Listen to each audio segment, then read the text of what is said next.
খুবই প্রণিধানযোগ্য। তিনি বলছেন ওফরা, আর একটা আছে তুহিব্বুনাহা, এবং সেটা তোমাদের কাছে আকর্ষণীয়, তোমরা খুব পছন্দ করো। সেটা কি?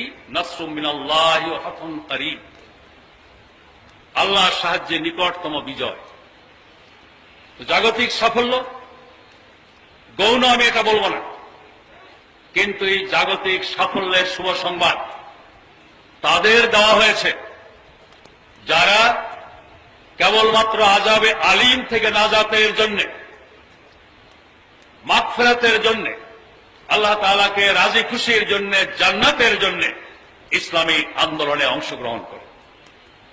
কারণ জাগতিক সাফল্যের পরে রাষ্ট্রীয় কর্তৃত্ব এটা একটা বড় আমানত।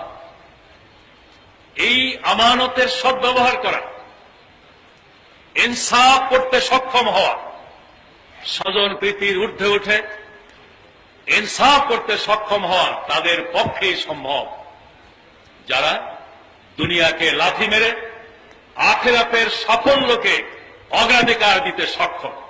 এই দৃষ্টিভঙ্গি আমাদের মধ্যে পরিষ্কার থাকতে হবে। এই আন্দোলনে যোগদানের সুযোগ পাওয়া এটা আল্লাহ তাআলার মেহেরবানি, আল্লাহ তাআলার বিশেষ মেহেরবানি। কারণ তিনি তার কিতাবে হাকিমে বলেছেন হুয়াজতাবাকুম, তিনি এই আন্দোলনের জন্য তোমাদেরকে বাছাই করেছেন। অনেকের মনেই প্রশ্ন, দিন কায়েমের আন্দোলন করা ফরজ, এইটা অনেক বড় বড় আলেম ওলামাও তো বলেন না। এরা অল্প শিক্ষিত অথবা স্কুল কলেজ বিশ্ববিদ্যালয় শিক্ষিত লোকেরা এটা পাইল। আসলে এই দিন কায়েমের আন্দোলন কোন শ্রেণী বিশেষ, গোষ্ঠী বিশেষের জন্য কোন ঠিকাদারি নয়। আল্লাহ তাআলা যাকে চান তাকে এই কাজের জন্য বাছাই করেন, এবং আল্লাহ যাদেরকে এই কাজের জন্য বাছাই করেন তাদের প্রতি আল্লাহ সুবহানাহু ওয়া তাআলার রহমতের দৃষ্টি নিক্ষিপ্ত হয়।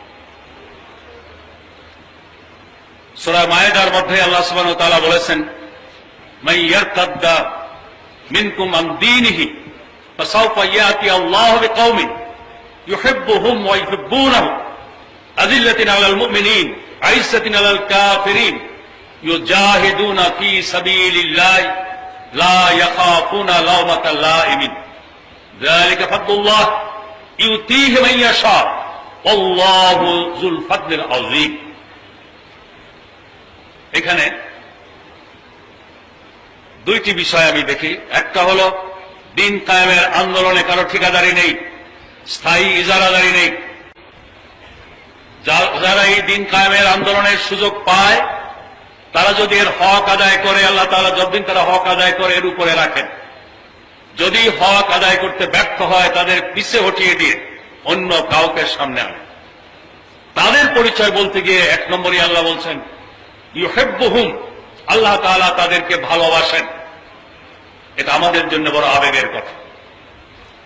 ইকামতে দ্বীনের ফরজিয়তের অনুভূতি তারাই লাভ করতে সক্ষম হয় যাদের প্রতি আল্লাহ তাআলার রহমতের দৃষ্টি পড়েছে। সেই সাথে তারাও আল্লাহকে ভালোবাসে, তারা আল্লাহর পথে জিহাদ করে, কোন নিন্দুকের নিন্দা, সমালোচকের সমালোচনার ধার ধারে না।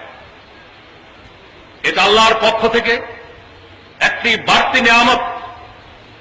আল্লাহ তাআলা যাকে চান তাকে এই নিয়ামত দান করে।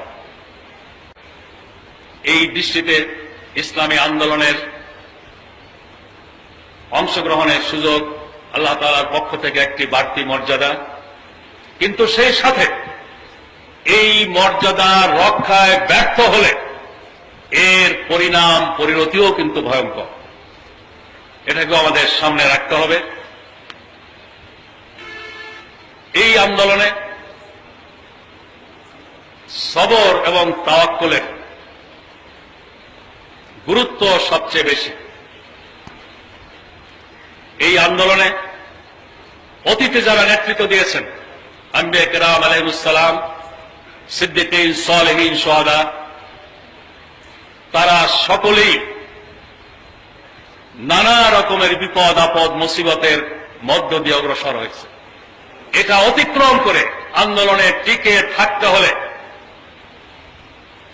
আল্লাহর সাথে ঘনিষ্ঠ সম্পর্ক অপরিহার্য এবং সেই সম্পর্কের ভিত্তি হল সবর এবং তাওয়াক্কুল। ইন্নাল্লাহ মা'আস সাবিরিন ওয়াসবির ওয়া মা সাবরুকা ইল্লা বিল্লাহ। সবর করো, সবর তোমার বৃথা নয়, তুমি সবর করলে তোমার সাথে আল্লাহ আছেন।